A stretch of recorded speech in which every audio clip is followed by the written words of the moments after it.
Welcome to the Art of Abundance podcast and YouTube channel. I'm so very happy you're joining me. And today I have a very special guest, Dr. Reed Tuckson, and we are going to be talking about a book that has been very life-changing for me. I have it dog-eared. It's by an author who I deeply respect, Ilchi. And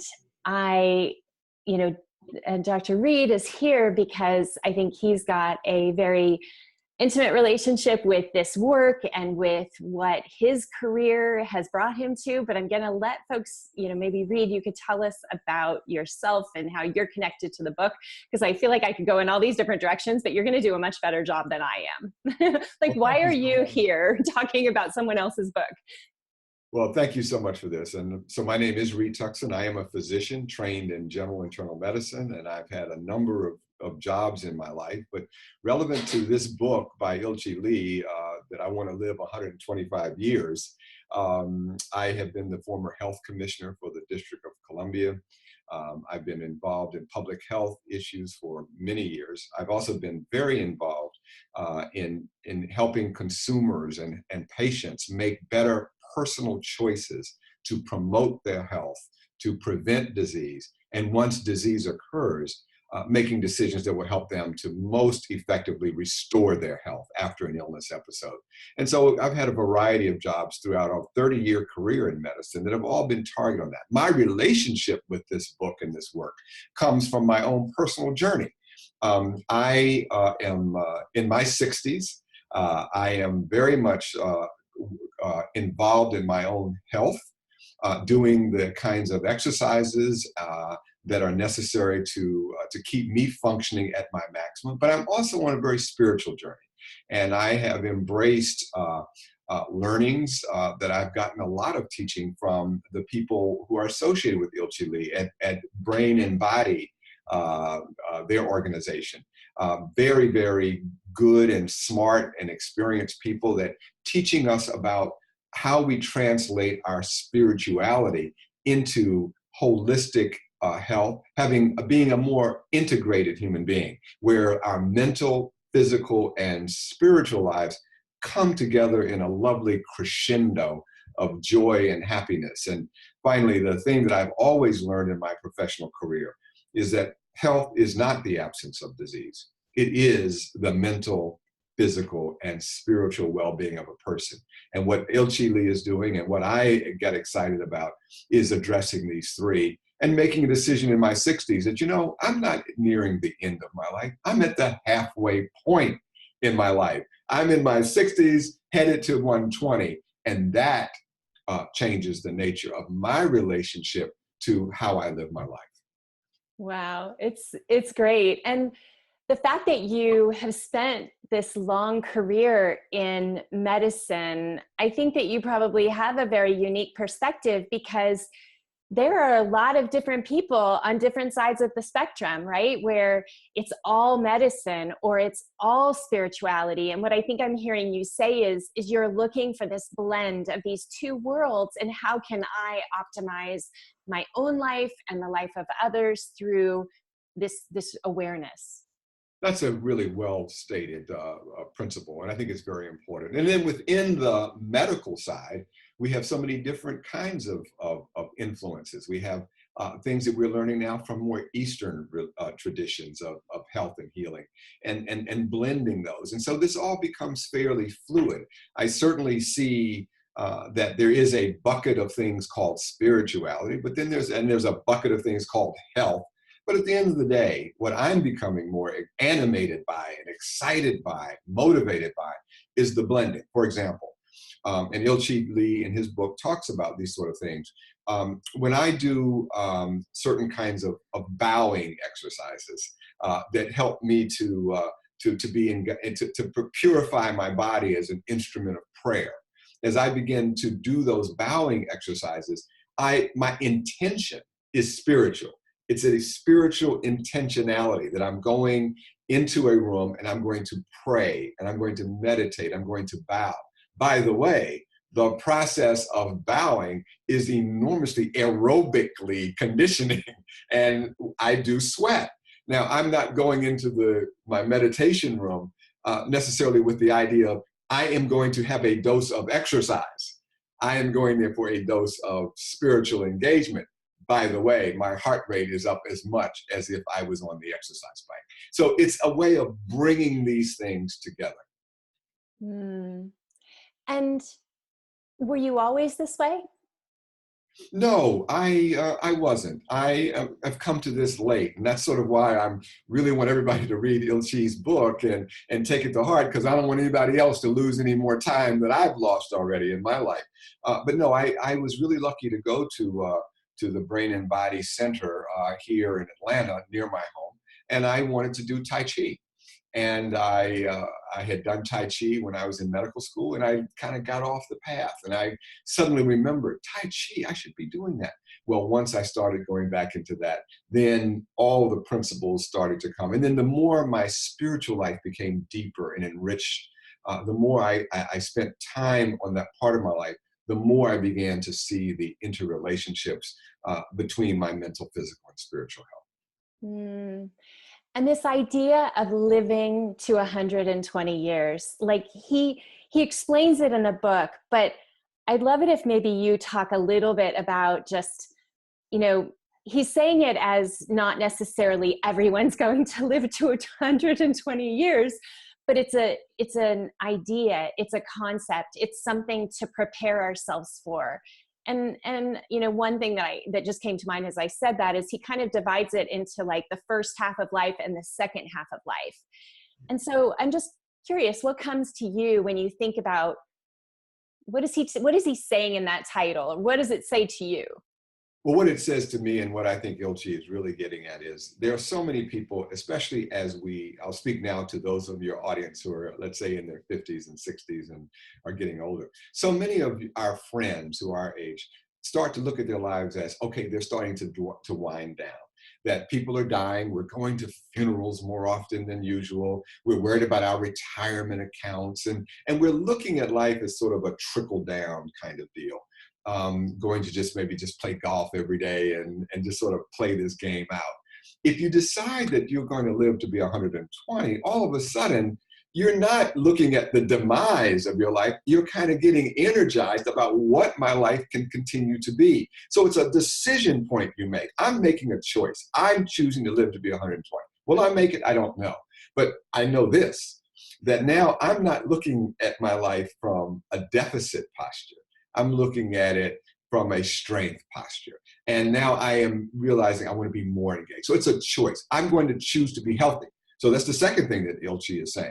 If I'm going to make it to 120, I better start taking care of myself because I've got a long way to go. So now my exercise is thoughtful about what do I need at this point in my life to be able to get there.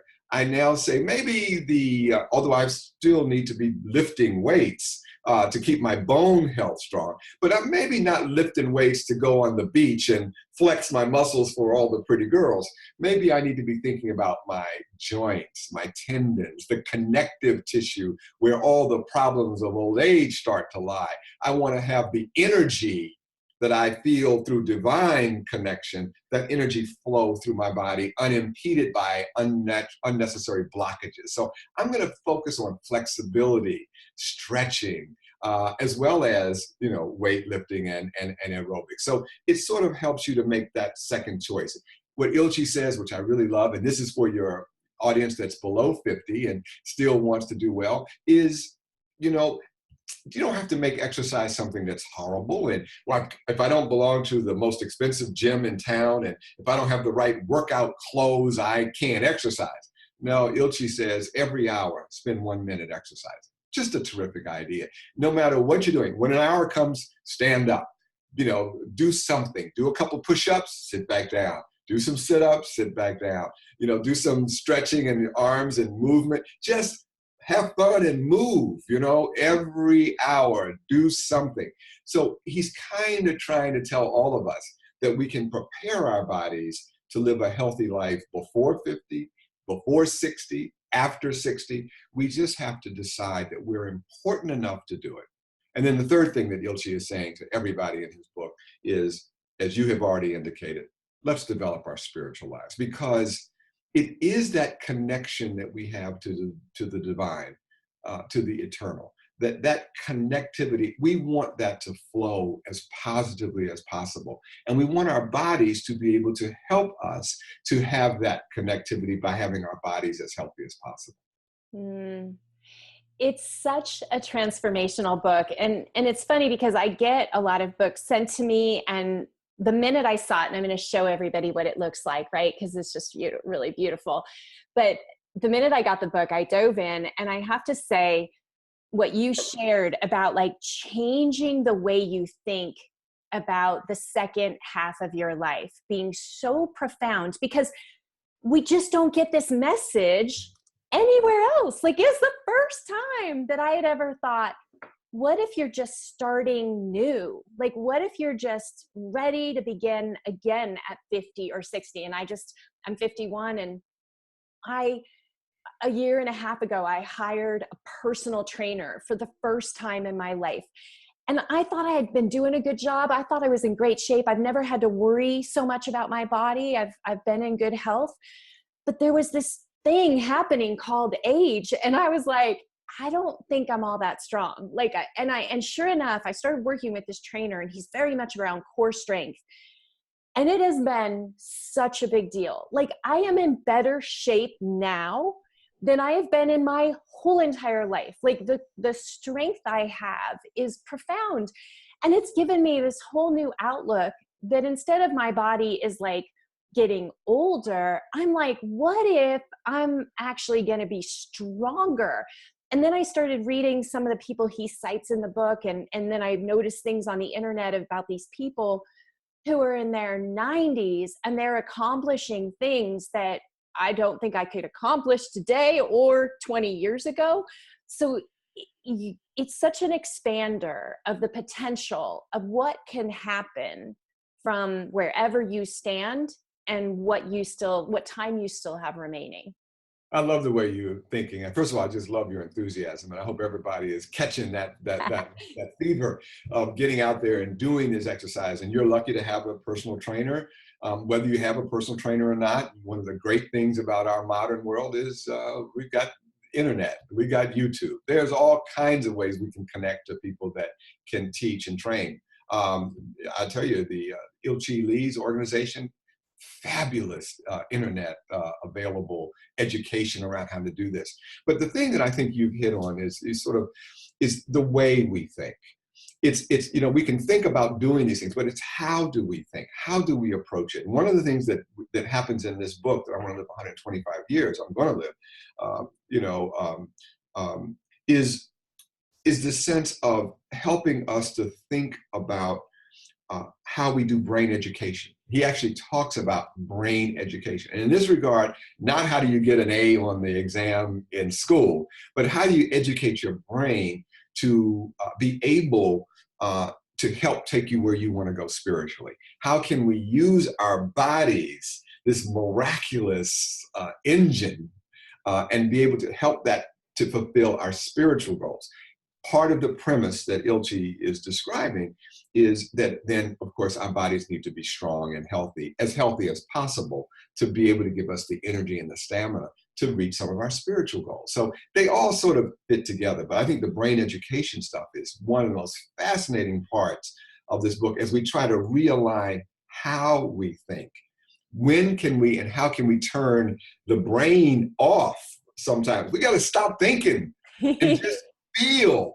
We think too much and feel too little. Yes. And of course, when we are always thinking and churning and worrying, what we're not doing is allowing ourselves the calm, quiet space that we need to feel God's love, to feel the divine in our life, to be able to explore those things which are beyond our senses.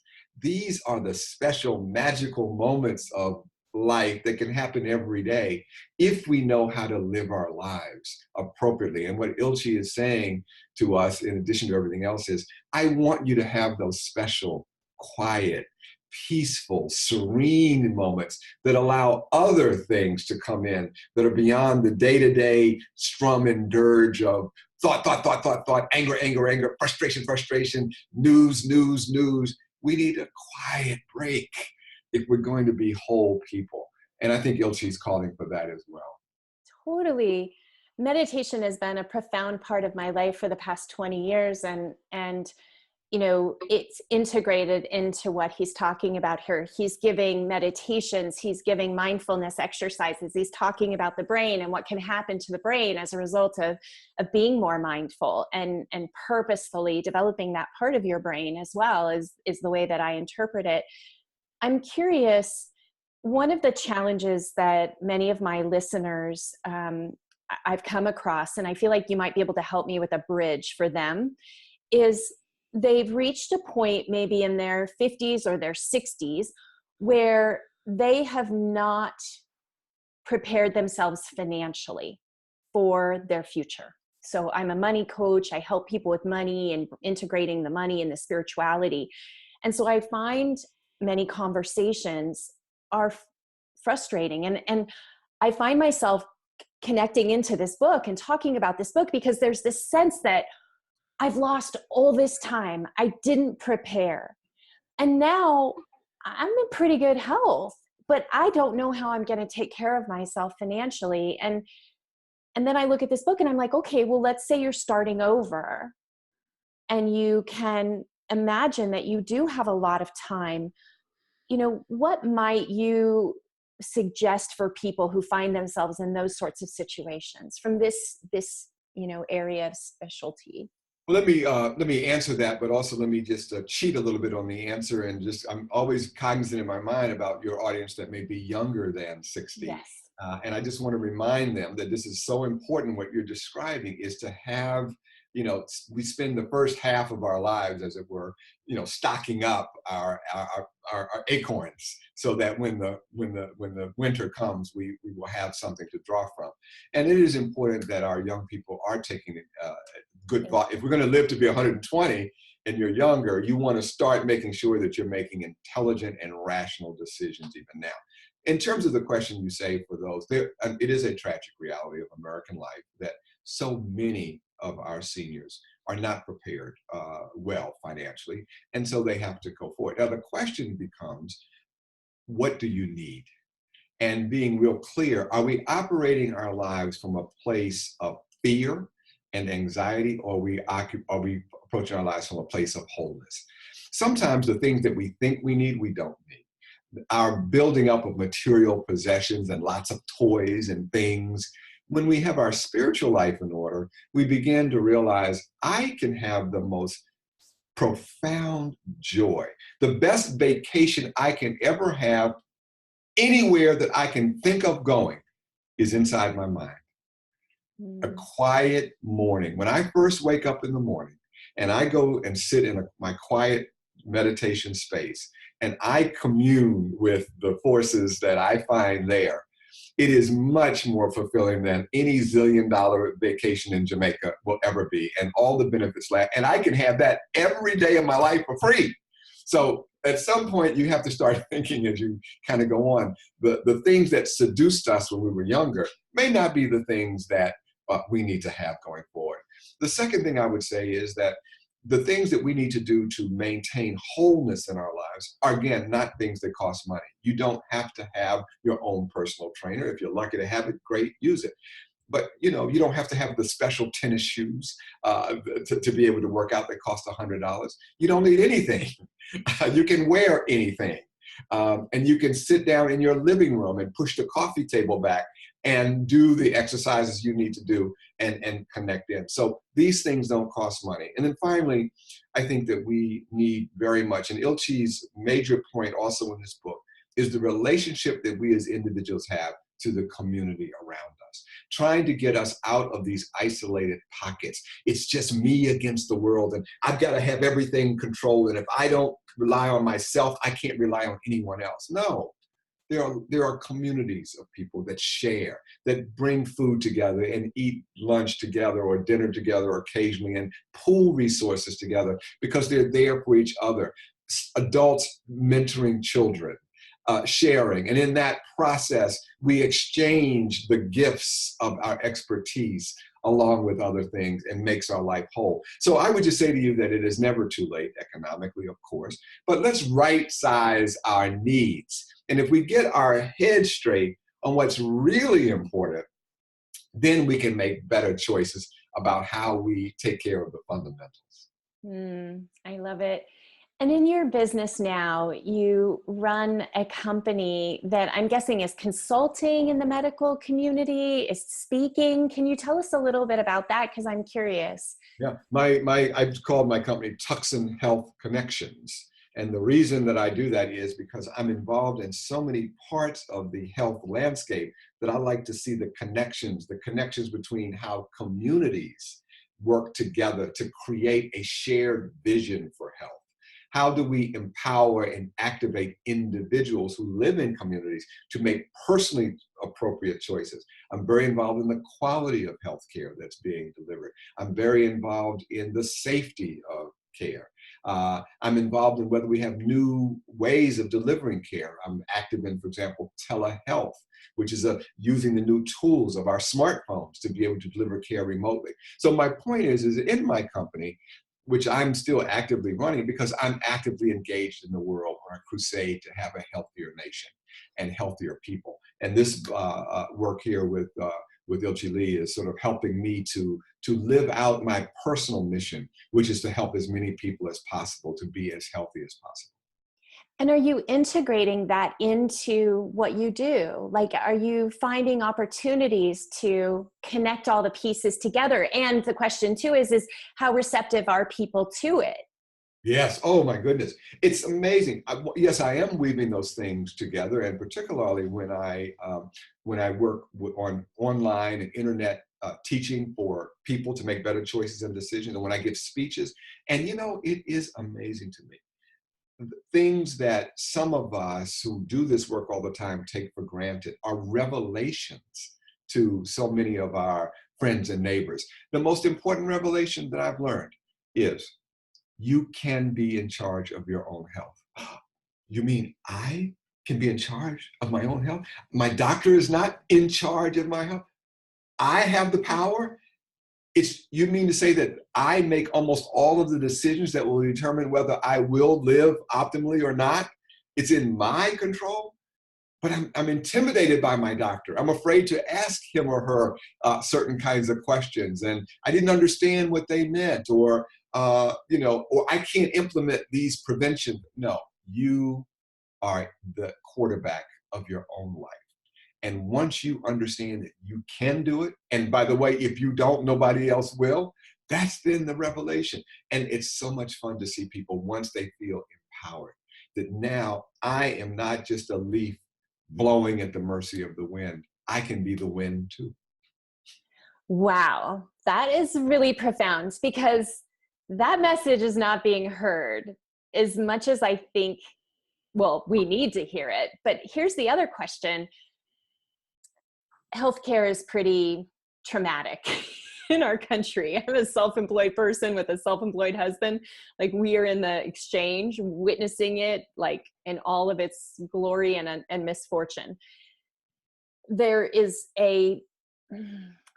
always like this idea of kind of blaming, so let's blame the healthcare industry. But I think what I'm hearing come through in you is that maybe the healthcare system is trying to actually help make change happen, but it's not really reaching the people. Meaning, how does the healthcare professionals feel about the message that you just shared with us? Well, here's the painful reality, that the overwhelming majority of the illness that is presented to the healthcare system, or the people that have to pay for it, whether it's you paying for it or employers paying for it, or government, state government with Medicaid, or federal government with Medicare, whoever's paying the bill, what they are paying for overwhelmingly is preventable illness. Things that should not have occurred in the first place, or diseases that once they occurred could have been dealt with more effectively if we only change the way we behave. It is amazing that almost 18% of Americans still smoke tobacco. After all that we know, it's amazing that Do you know that 25% of the American people get no more exercise other than getting up and going to work? 25%. Do you know that the obesity rate is about 30% in the country? About 10% of the American people are diabetic. The number of people that are dying from heart disease today, for the last 2 years, for the first time, started increasing, not decreasing, increasing. So what am I trying to say? I'm saying to you that we could never in America anymore afford to take care of all of this burden of preventable chronic illness that's pouring into the healthcare system. We have got to turn off the spigot. If we don't, we are clearly going to be, we're already in trouble, and we're going to be in worse trouble because there's not enough money in ever that can be printed to be able to pay for all of that disease. So we as a nation have to decide we're going to do the things that we need to do to maintain. Now, by the way, I would hope that we would make those decisions. I know Ilchi Lee would hope we'd make those decisions because we just want to enjoy our lives. I want to be healthy. I want to be spiritual. I want to have the energy to pursue my goals. I want to have the energy to play with my grandkids. I played basketball with my high school grandkids the other day. I held my own pretty good. I wasn't going to let them, think that I'm out to pasture yet. No, we had a good game. My point being, that's why I want to be healthy. But if I needed another incentive, open up my pocketbook, look at my financial account, and then I start to realize, you know what?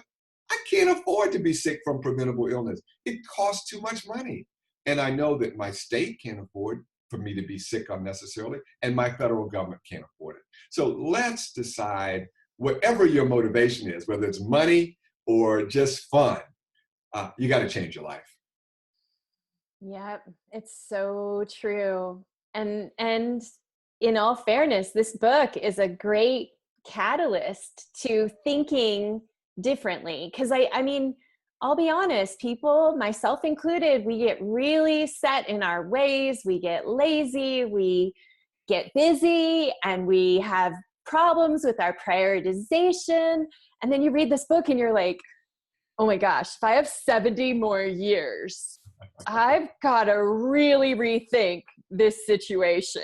Like, it's uncanny. And that's, I'm sure that's why the title of the book, like the factor of like, hey, the other fun thing I want to share with you is I live in Sedona. It is a retirement community. There are a lot of folks that are over the age of 60. I went to the gym, right? And I'm on my bike and I was reading the book. And I made friends with like so many people at the gym because of this book, because they'd see the title and they'd be like, what, wait. And it got their attention. And then we'd engage in these beautiful conversations about what they were doing at the gym to make sure that may or may not happen, but how they could take care of themselves. And that was kind of a funny side note that I just wanted to share with you, because people are interested in the positive versus the negative when it comes to age. Look at what you've said, and this is really, really terrific. I'm so excited by your perceptions. A lot of times, especially when doctors like me talk about health promotion, disease prevention, we wag our fingers at our audience. You should be doing this. You need to do. I want you to have a dose of exercise. It's very harsh, and we make it all so punitive and difficult. What you've latched on is it's fun. Let's just have fun and enjoy our life. Let's do the things that are necessary to live our lives fully and enjoy doing it. This journey that we're on and that Ilchi is describing in the book and that I'm on personally, I'm not feeling burdened. I'm not feeling yelled at. I'm not feeling guilty if I do or don't do something. I am very happy as a person.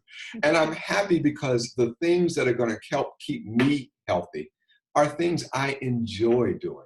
They're fun to do. They're easy to do. It's not a hassle. And that's what I really like. So you're holding the book up at the gym and others are seeing, and it's like, oh, I can relate to that positively, not relate to it from a fear or negative. And this is so much a key. And the reason why I'm really emphasizing this is because this is a fundamental spiritual orientation.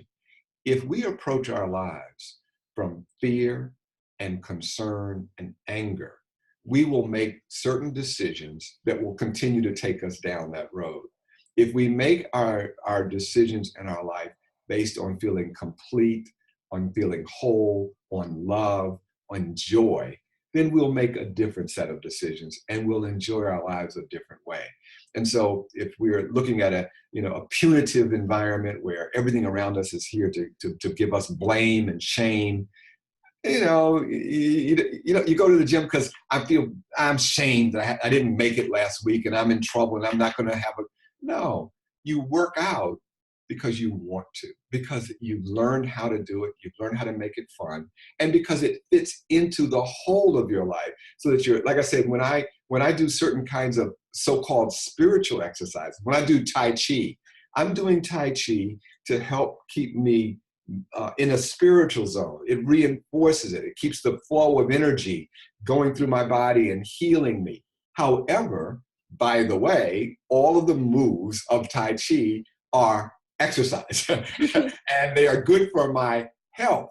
And so while I get a twofer, but I'm doing it out of joy and excitement and enthusiasm, not out of fear and blame and punitive. Mm. Anything else you want to add about the book? I mean, I'm feeling like if anybody listens to this and doesn't go buy the book, I've decided to live 120 years. They're crazy right now. So they get to feel in the energy that both of us have been inspired by. But anything else that you'd like to share? I guess I'll just end with where I just finished the last thing, and that's the key word, joy. Let's all have more joy in our lives, especially now. How many people do you know in your own world who every time they turn on the TV, they're besieged by the events of the day, the things that are happening in our society? We're overwhelmed with divisiveness and tension and upsetness and anger and so forth. What would happen if we gave ourselves permission to take at least half of the time that we spend fixated on the news cycle and the turmoil of the day? What if we just gave half of that back to ourselves and said to ourselves, for this part of the time when I would have been angry, I'm going to turn this into my time for joy. And I'm going to experience joy. And that joy may come from the benefits of the endorphin release from exercise by raising our heart rates, and our body produces chemicals that makes our brains go, yes, I'm happy. That joy may come from giving ourselves a chance to re-educate the way our brains work so we can have brain education that allows us to experience moments of pure serenity and calm. And boy, I'll tell you, for anyone to deny themselves those moments of joy, I feel so sad if we are stuck in the anger zone as opposed in the joy zone. You have the power. You have the ability. No one can control your decision to be joyful. It's your choice. Read the book, do all the things you need to do, but you can't get anything from the book if you don't make the decision to decide, I want that in my life. So you have to decide to go buy the book. Then after you read the book, you got to decide, I'm going to do these things and make those decisions. It's all about our choices and our decisions. I'll see you at 120. I think we're both going to make it. We're so happy about this topic. And by the way, if I don't, guess what? Every day that I was on that path, it was a good day. So okay, I failed. I only made it to 110. Guess what? Those years from 60 to 110 were terrific years. And if I already have a health problem or I develop a health problem, I will do the best I can with that, because even having a health problem doesn't mean that I am now, it's not illegal to have joy and maximum happiness. So no matter what life dishes up, yeah, I'm on the good side. I love it. I love it. I'm so glad that this book brought us together. I'm so glad that I could connect with you and share you with my listeners and viewers. You are doing spectacular work in the world, and I really honor just your devotion to helping people with all of the things that we've talked about. It's very meaningful. Thank you so much, Dr. Reed. Thank you. And thank you for letting me participate with your terrific audience. So thank you again. Thank you. All right. Bye-bye.